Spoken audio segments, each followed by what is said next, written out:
Assalamualaikum warahmatullahi wabarakatuh. Waalaikumsalam warahmatullahi wabarakatuh.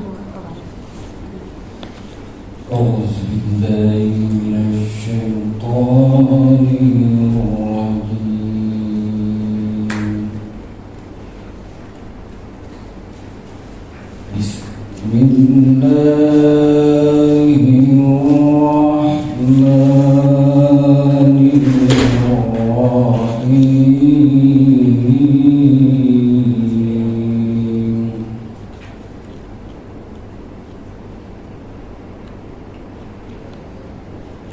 Ya ayyuhan nasu taqu rabbakumul ladzi khalaqakum min nafsin wahidah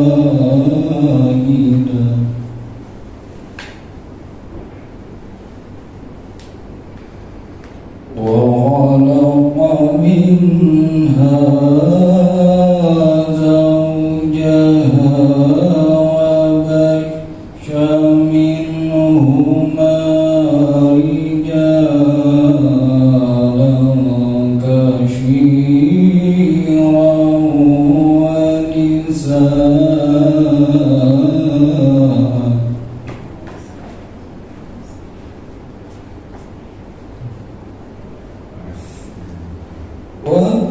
واتقوا الله الذي تساءلون به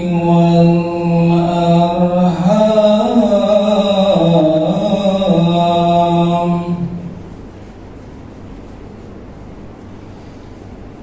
إن الله كان عليكم رقيبا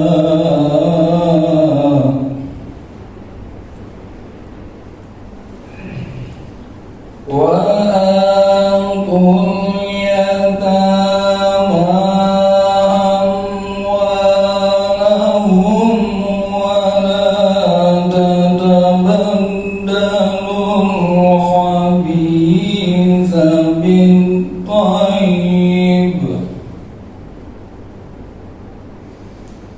ولا تأكلوا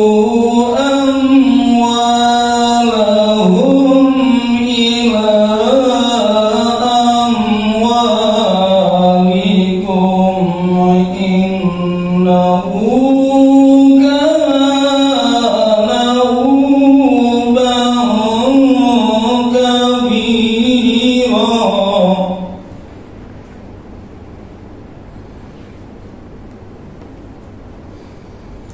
وإن خفتم ألا تقسطوا في اليتامى فانكحوا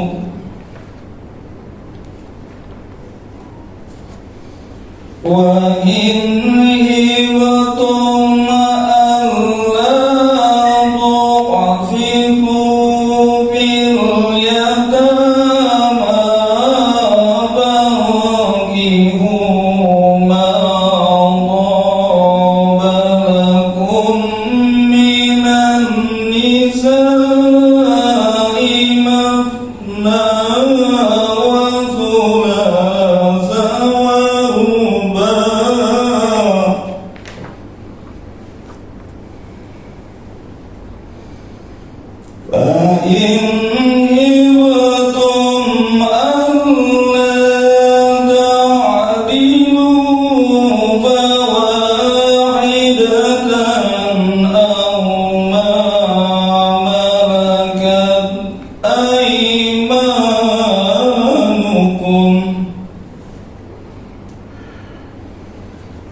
Assalamualaikum warahmatullahi wabarakatuh. Waalaikumsalam warahmatullahi wabarakatuh. Yang ada dipersilakan.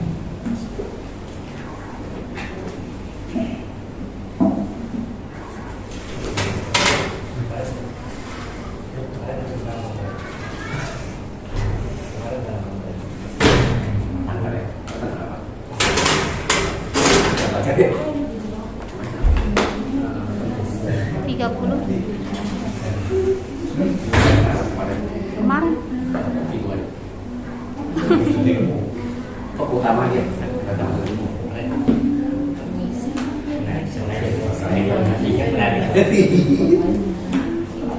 saya mau tujuan yang amalan itu ya.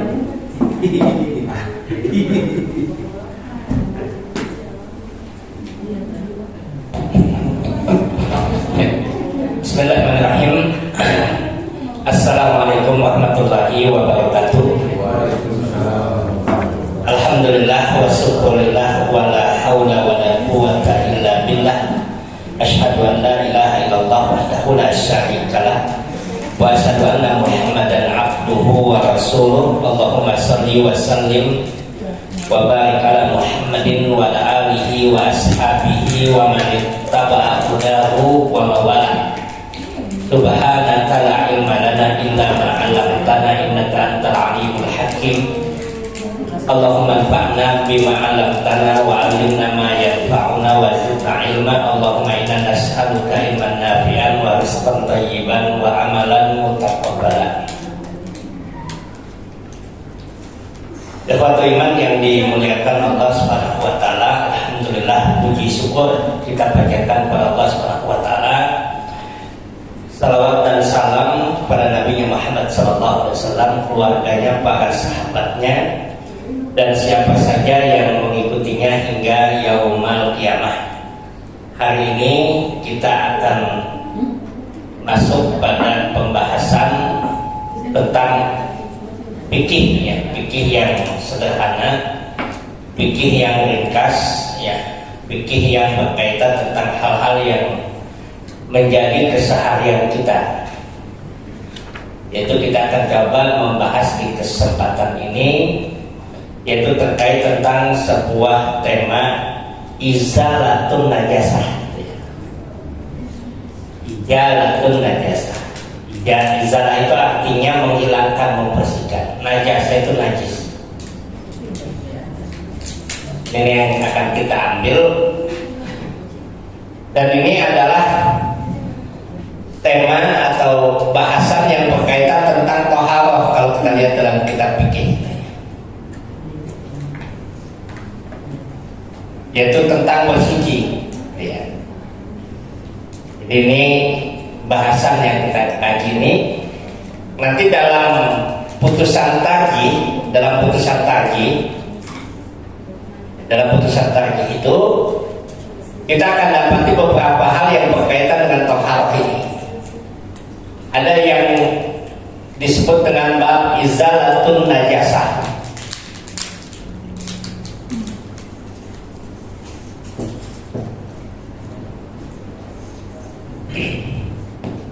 Yang kedua, ada yang berkaitan dengan raf'ul hadath.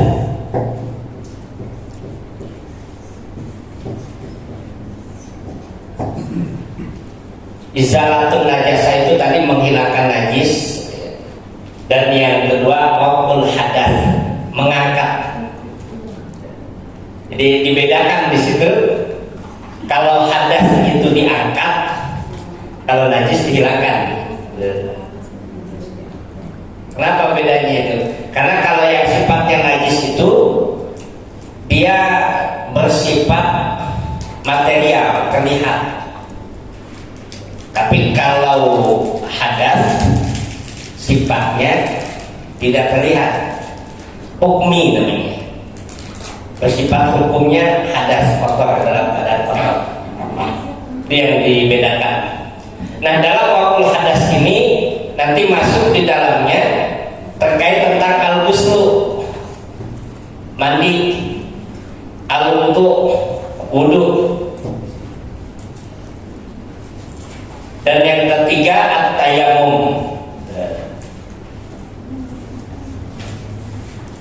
tayamum itu raful hadas.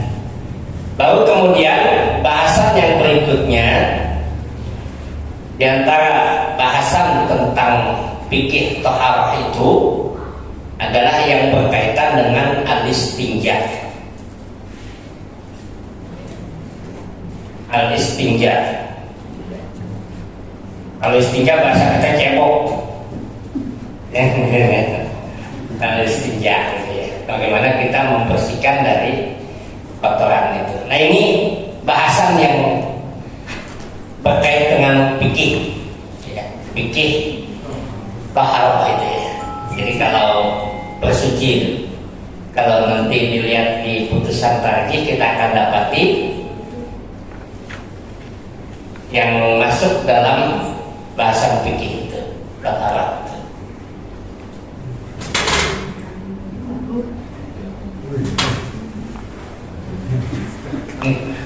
Masuk ke kota. Enggak. Nah, ini bahasa fikih. Kenapa ini bahasan yang sederhana, ya, bahasan yang tidak terlalu berat, ringan, tetapi ini sangat patah, ya. Karena nanti berkaitan tentang permasalahan ibadah kita. Izalatul najasah itu, bagaimana dia menghilangkan najis, bagaimana dia menghilangkan najis. Nanti dalam bahasan tentang izalatul najasah ini diawali terlebih dahulu apa sih definisi najis itu. Najis itu apa? Apa yang dimaksudkan dengan najis itu? Najis itu dalam satu definisi yang kita lihat di dalam kitab, ya, dalam kitab Rawdatun Nadiyah. Dalam kitab Rawdatun Nadiyah itu kullu syai'in yastaqdiru ahlut tabai as-salimah. Dalam kitab Rawdatun Nadiyah, bahwa yang dimaksudkan dengan najis itu sesuatu yang dianggap kotor oleh orang yang memiliki tabiat yang masih bersih. Itu dalam Rawdatun Nadiyah, itu dalam kitab Rawdatun. Nanti dalam kitab Al-Muyassar itu kullu ainin mustaqdiru amrusari ijtinabuha. Dalam kitab fikih Muyassar itu disebutkan bahwa yang dimaksudkan dengan najis itu sesuatu yang kotor dalam pandangan syariat. Itu najis, kotor. Menurut siapa timbangan kotor itu? Syariat. Ini timbangan kotor, ini najis. Yang memberikan timbangan itu siapa? Syariat. Allah SWT yang memberikan syariat itu. Maka dari definisi ini, ikhwatul iman yang dengan Allah SWT, tidak semua yang kotor menurut manusia itu najis. Ada orang bekerja berat, misalkan berkeringat, bajunya mengangkat pasir dan sebagainya, atau kerja di sawah, misalnya di kebun, tidak otomatis kita katakan dia kotor itu dan najis seperti itu. Karena yang menentukan najis atau tidak itu apa? Adalah syariat, dalil. Maka menentukan bernajis atau tidak boleh dengan perasaan atau pikiran. Tadi kayaknya saya kena najis deh, nggak boleh deh. Nggak ada itu. Itu kalau ada seperti itu waswas setan itu. Ragu itu waswas setan. Nggak boleh. Menentukan harus dengan dalil. Ada nggak? Ya kan ada najisnya nggak? Ada ainunnya nggak? Kelihatan nggak najis itu? Karena tadi najis itu material, fisik, terlihat. Jadi itu najis. Jadi dia harus ditentukan secara dalil. Tidak boleh pakai perasaan atau pakai akal. Itu yang pertama.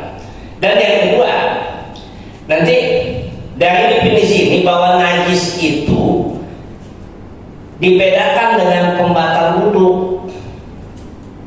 Jadi kalau pakaian kita sudah wudu, pakaian kita kena najis, maka tidak otomatis wudunya batal. Nah, itu harus dipisahkan. Jadi beda itu antara najis dengan kotor. Ya celananya saja diganti atau dibersihkan selesai. Nah itu najis tadi itu. Kenapa definisi itu disebutkan dalam kitab-kitab fikih para ulama itu, bahwa ini menunjukkan secara spesifik najis itu apa. Jadi secara spesifik najis itu apa, sehingga kita bisa bedakan. Waktu itu ada yang bertanya, seorang pekerja misalkan bertanya ketika disuruh sholat juga, enggak, pakaiannya kotor, ya kotor bukan najis, nggak apa-apa dipakai buat sholat. Nah ini najis. Ayat-ayat yang menyebutkan tentang perintah membersihkan najis itu ada beberapa ayat Al-Quran, dan yang paling mudah kita hafal dalam surat Al-Mudaththir. Ya ayyuhal mudaththir qum fa'anzir wa rabbaka fakabbir wa thiyabaka fatahhir. Pakaianmu itu bersihkan. Dalam surat Al-Mudaththir, surat Al-Mudaththir ayat 4, yang paling mudah dengan apa? Wahai orang yang bersungut, ya ayyuhal mudaththir qum fa'anzir, bangun dan beri peringatan bahwa pakaian Tuhan melakukan wasiyabaka fatahhir, dan pakaianmu itu bersihkan. Ini diantara landasan dalil untuk membersihkan najis. Bahkan dalam hadis Nabi SAW dari Abdullah bin Abbas menceritakan, mara Rasulullah SAW ala qabraini, Nabi pernah melintasi dua kuburan. Jadi Nabi melewati dua kuburan. Lalu kemudian Nabi menyatakan, innahuma yu'adzibani wa ma yu'adzibani fi kabirin. Kata Nabi, dua orang ini sedang diazab, yang disiksa. Itu azab apa itu? Azab kubur, karena disiksa di alam kubur, di alam barzakh. Yu'adzibani wa ma yu'adzibani fi kabir, dan keduanya itu disiksa bukan karena hal yang besar, yaitu perkara yang ringan. Lalu kata Nabi sallallahu alaihi wasallam, wa ammal akhar, kata Nabi sallallahu alaihi wasallam, ahaduhuma, kata Nabi sallallahu alaihi wasallam, yang salah satu dari keduanya itu yamsi bin namimah, kesana kemari bergosip, gunjing, ngomongin si A, ngomongin si B, sampai bahkan nggak tuduh. Itu yu'adzibani itu fi kabir, bukan karena hal yang besar. Apa salah satu dosa itu? Gosip tadi. Dan yang kedua kata Nabi SAW, wa ammal akhar, yang kedua kata Nabi SAW, diazabnya kenapa? La yastatir an bauli, tidak berhati-hati dari air kencingnya. Bukan azab kubur. Ini dua dalil ya, di antara dalil dengan arti hadis Nabi SAW. Tapi ini menjadi dalil untuk kita memberikan perhatian pada najis. Nah, dari penjelasan para ulama bahwa najis itu terbagi tiga.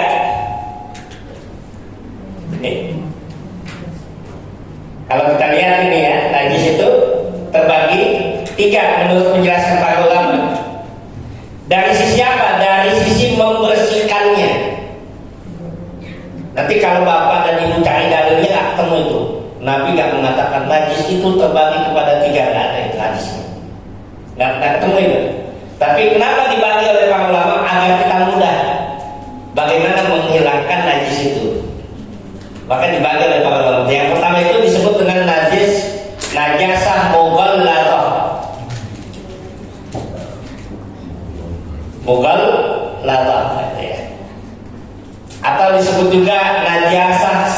Sakilah. Sakilah itu berat. Mughalladah. Najisnya itu mughalladah, berat. Kenapa disebut berat? Karena menghilangkannya berat, susah. Menghilangkannya susah. Yang kedua ada mukhaffafah. Mukhaffafah ringan. Karena membersihkan najisnya itu ringan, tidak berat. Dan yang ketiga mutawassithah.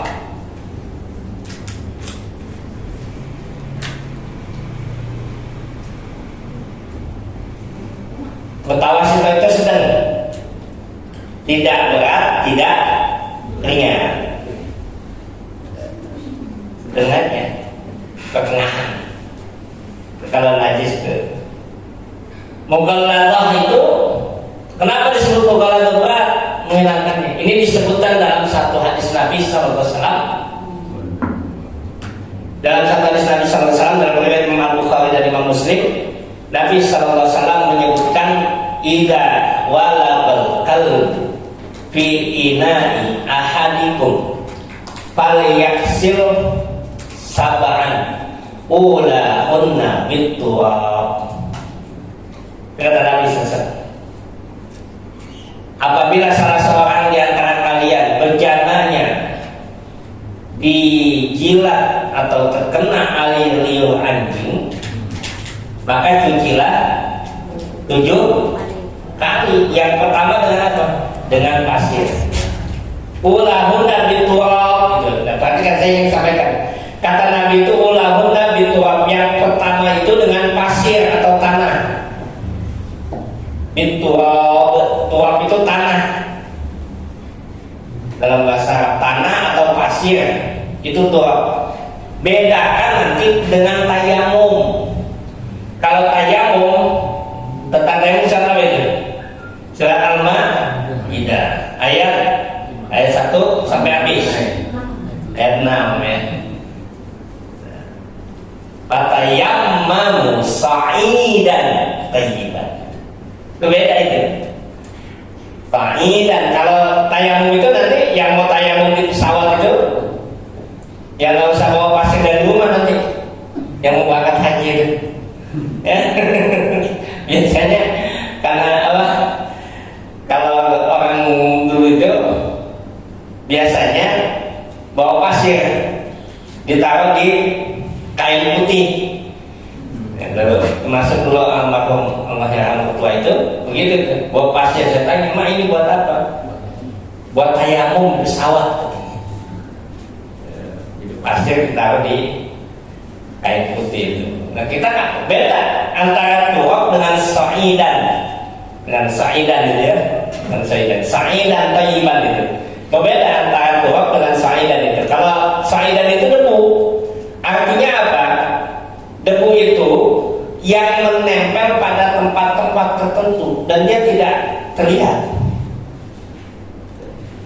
Di dinding pesawat, ya, di joknya, di mobil, pakaian kita, ya, itu ada debu melekat. Maka cukup kita bertayamum di situ. Tidak harus dengan pasir.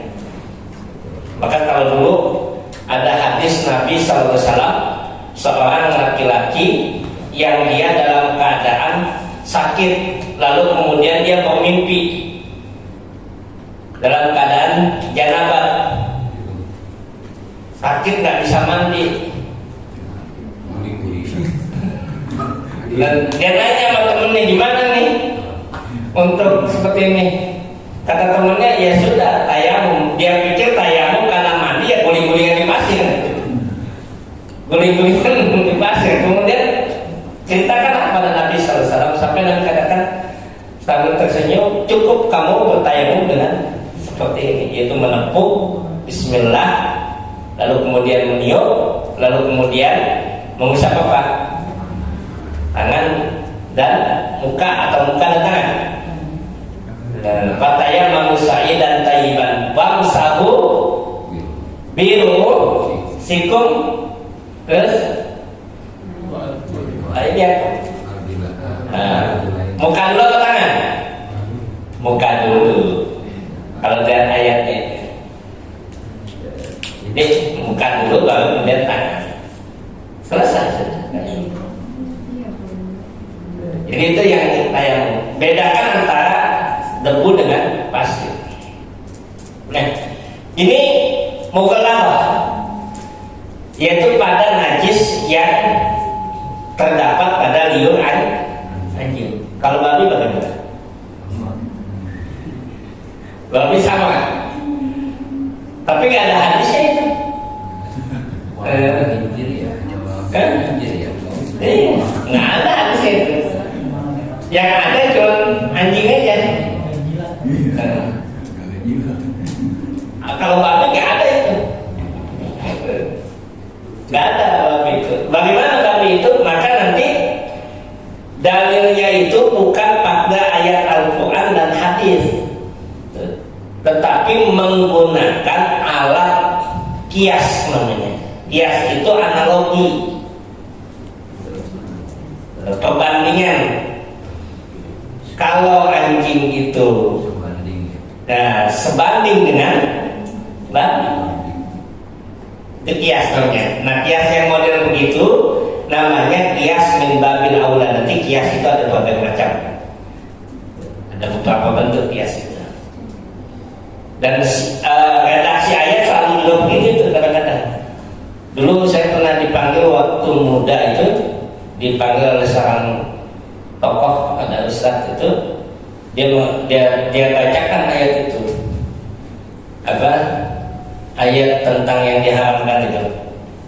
Innama harrama alaikumul maitata wad dama wa lahmal khinzir wa ma uhilla bihi li ghairillah. Innama harrama, hanyalah yang diharamkan oleh Allah. Innama harrama alaikumul maitata, bagi kalian apa? Bangkai, wadam, darah, walahmal khinzir, dan daging babi, wa ma uhilla bihi li ghairillah, dan yang disembelih bukan karena Allah. Yang diharamkan itu daging babi, tulangnya kagak haram. Sama begitu tuh. Wah, kan kaget juga kita. Wah, ini namanya kemajuan ini. Saya ke waktu itu masih muda, bapak orang panggil itu mau balik itu. Nah, ini nggak ada. Coba cari dalilnya mana daging apa tulangnya haram. Akhirnya saya sampai membuka tafsir itu, lalu disebutkan kenapa Al-Quran menyebutnya lahma khinzir, daging babi. Karena ghalibnya biasanya yang dimakan itu dagingnya. Bukan menyebutkan yang haram aja dagingnya, tetapi menunjukkan kebiasaan yang dimakan itu dagingnya. Kalau orang sekarang bukan lagi daging yang dimakan, tulang-tulangnya itu di mana? Lebih ini lagi itu. Saya sampaikan begini kepada beliau, beliau nggak. Kita harus melihat hadis apa ayat itu secara tekstualnya. Yang diharamkan dagingnya kata beliau itu. Akhirnya saya sampaikan, kalau Ustadz berpendapat begitu, besok buka aja sop daging babi Ustadz ini. Apa sop tulang babi? Ada dia diem aja. Kalau belum, jadi ini redaksi teks ayat Al-Quran itu tidak bisa, atau hadis itu tidak bisa dipahami hanya secara tekstual itu. Maka nanti ada pembacaan. Yang pembacaan ayat atau hadis itulah nanti yang disebut dalam persyarikatan itu manhaj, itu metodologi dalam agama itu, manhaj Muhammadiyah itu. Bagaimana memahami Al-Quran, bagaimana memahami hadis itu. Itu dari buku. Yang kedua, muhaffafah. Muhaffafah itu ringan. Ini kita dapatkan dalam 3 hadis Nabi. Kalau melihat yang muhaffafah itu, nanti akan kita dapatkan dalam 3 hadis Nabi SAW, dan 3 bentuk membersihkannya yang disebutkan oleh para ulama itu dengan muhaffafah. Yang pertama itu, yang muhaffafah itu dalam hadis Nabi SAW yursalu min baulil jariyati wa yurashu min baulil gulami. Di yuksal itu artinya dicuci air kencing wanita, anak kencing wanita, dan dipercikkan air kencing anak laki-laki. Berbeda itu yang punya bayi itu. Jadi kalau bayi laki-laki dengan perempuan beda menghilangkannya. Misalkan dia kena pada pakaian kita, maka kata Nabi itu kalau bayi perempuan dicuci. Dicucinya dari mana? Apa bedanya dicuci dengan yuwasu itu? Yuwasu itu artinya dipercikan, cukup dengan air sedikit, tidak banyak. Ambil air sedikit lalu kemudian dipercikan, selesai. Tapi kalau yursal itu membutuhkan air yang banyak. Yursal kan dicuci benar. Bahkan nanti dalam wudu juga tadi surat Al-An'am itu, surat Al-Maidah. Ya, dalam surat Al-Maidah itu wudu itu berkaitan dengan wudu itu ada faqsilu wujuhakum wa aydiyakum ilal marafiq wamsahu, ada mencuci atau membasuh, ada kemudian mengusap. Beda. Bahasa Al-Quran seperti itu. Bahasa hadis tadi, kalau seandainya untuk air kencing bayi laki-laki cukup dipercikan, artinya terkena air selesai, tidak harus dibersihkan. Tapi kalau kencing bayi perempuan, dia harus dicuci. Kok bisa beda gitu? Nanti medis yang bicara itu. Tapi Nabi memberikan, ternyata memang anatomi tubuh wanita dengan laki-laki itu beda. Dari sisi air seninya itu. Nah ini yang pertama.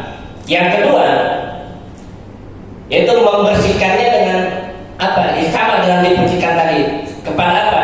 Misalkan gumuh bayi laki-laki kan habis nyusu terus ditengkopin misalnya, tepok-tepok, kemudian keluar bumbunya kena baju kita.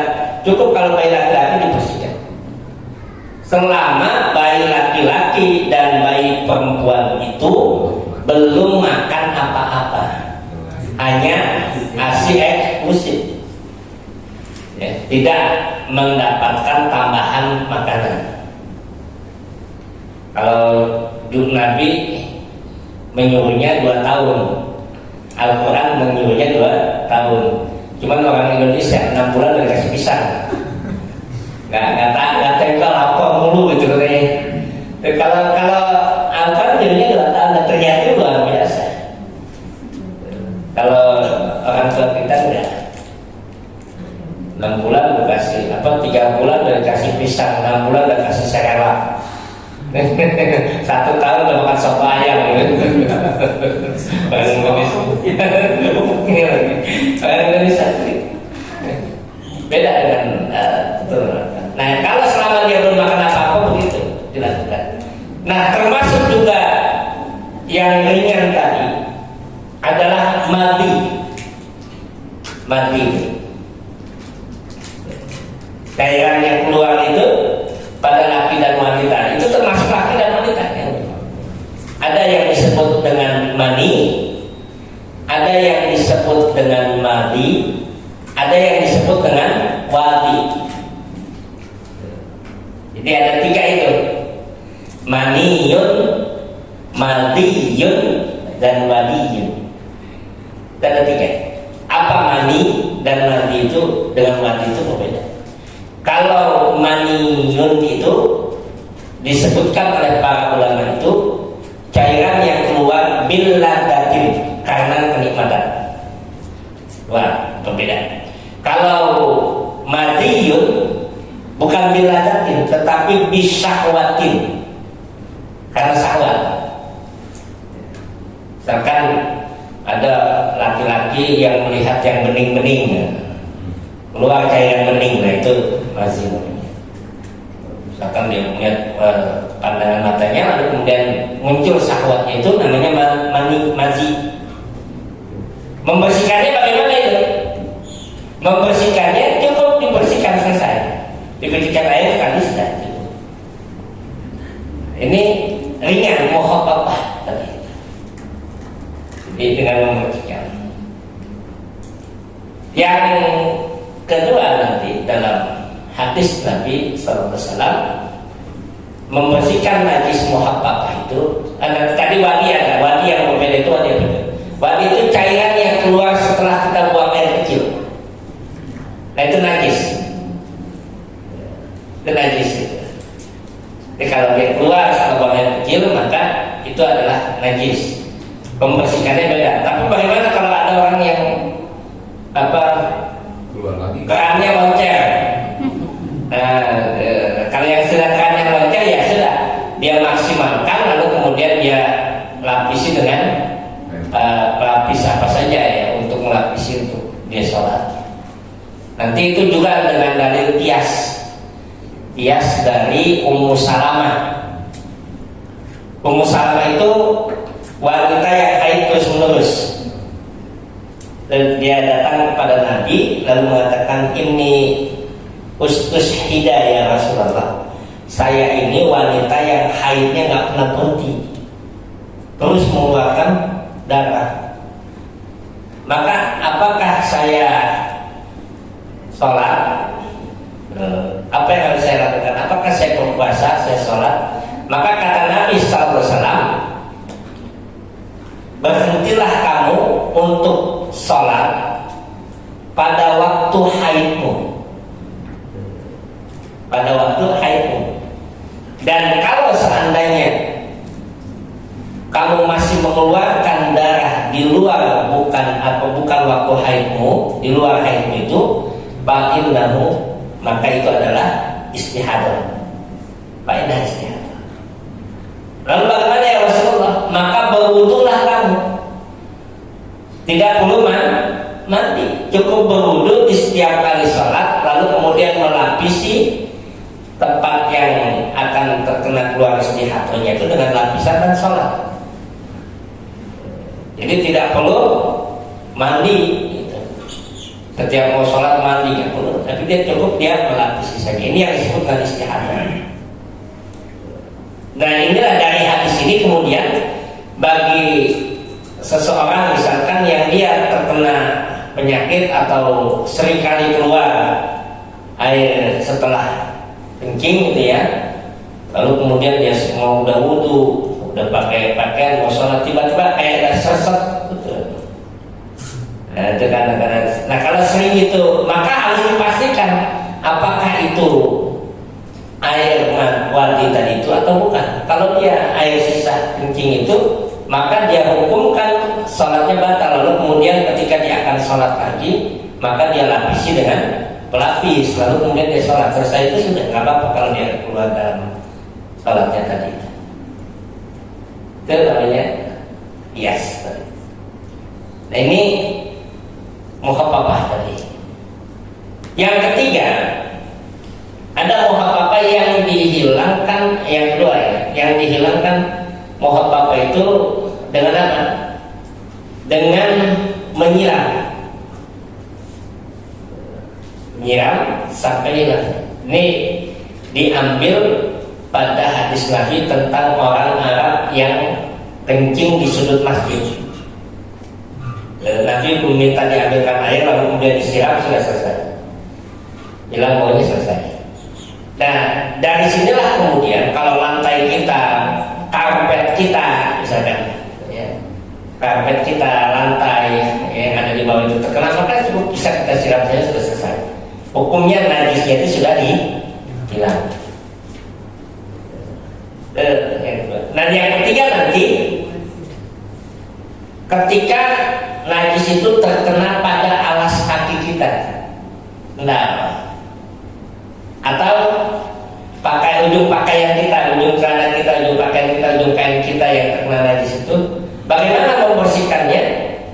Ketika dia terkena najis dalam saat berjalan tadi, maka cukup tanah selanjutnya itu sudah mencucikan. Jadi tidak perlu lagi dia bersihkan. Kalau dia terkena pada alas kakinya cukup dia gosokkan pada tanah. Alas kakinya itu dia gosokkan tanah itu sudah suci. Tidak dalam keadaan najis lain. Ini yang mukhafafah tadi, ringan. Najis yang ringan tadi. Kalau yang ketiga nanti adalah mutawassithah, seperti darah haid, air kencing, kotoran manusia dan sebagainya. Itu mutawassithah. Bagaimana membersihkannya? Membersihkannya sampai hilang najisnya itu. Bagaimana ciri hilangnya najis itu? Najis itu ada 3 ciri hilangnya. Air ini kalau masukkan najis ada 3 cirinya itu: bau, warna, rasa. Jadi kalau ada air misalkan ini masukkan najis, kita ragu najisnya, lihat kalau baunya iya, masih ini nggak puas, benar nih aromanya, baunya iya, gitu ya. Kemudian warnanya kelihatan, oh iya juga, masih ragu juga ya, coba dirasain. Itu yang ketiga begitu. Jadi najis itu ditentukan dari 3 tadi itu. Air, misalkan air yang kelihatan. Maka kalau ada air berwudu, ini yang sering kali ditanyakan tuh oleh budak-budak Indonesia itu, bagaimana kalau kita berwudu di satu tempat, di satu masjid yang dia airnya asin, ya kan? Ada airnya asin, sah nggak wudu kita itu? Kalau dia keluar airnya memang asin dari sumbernya, maka dihukumkan itu air suci dan mensucikan. Boleh kan? Betul. Karena dia asinnya, berubahnya bukan karena kemasukan najis, karena memang dari sumbernya. Seperti air laut, ya kan? Sudah, air laut boleh, kata Nabi SAW, al-bahru tahurun wal hilu maitatu. Air laut itu suci dan bangkainya ikan yang ada di dalam itu boleh dimakan, halal. Atau air yang di beberapa tempat air itu keluarnya putih, bening, ketika diendapin berubah menguning, betieng kalau di sana dengan betieng gitu ya, butak jadi agak kuning, kadang-kadang kejar besi. Boleh nggak itu? Air itu suci dan mensucikannya. Kalau dia berubah warnanya tadi, baunya berubah, bukan karena najis, karena dari sumbernya, boleh dipakai untuk wudu. Jadi itu perbedaannya tadi. Maka 3 ciri najis itu: suci dari najis itu, ketika kita melihat najis itu, bau, warna, dan rasa. Maka nanti pakaian yang menempel karena misalkan darah haid sudah kita bersihkan, sudah kita cuci, tapi masih ada bekas-bekasnya yang melekat yang nggak bisa hilang, maka pakaian itu tetap dianggap suci. Kenapa? Karena ainun najasahnya sudah nggak ada. Ainun najasahnya itu sudah tidak ada. Artinya najis itu sudah hilang, warnanya sudah memudar, kemudian baunya, aromanya sudah tidak lagi ada. Maka itu tetap dianggap suci. Nah, ini yang berkaitan dengan izalatul najasah ini, ya, untuk kajian kita pada kesempatan ini, dan mudah-mudahan ini bisa bermanfaat karena ini berkaitan tentang keseharian kita dalam ibadah kita. Nasrullah wa fathul qarib wa basyiril mu'minin. Wassalamualaikum warahmatullahi wabarakatuh.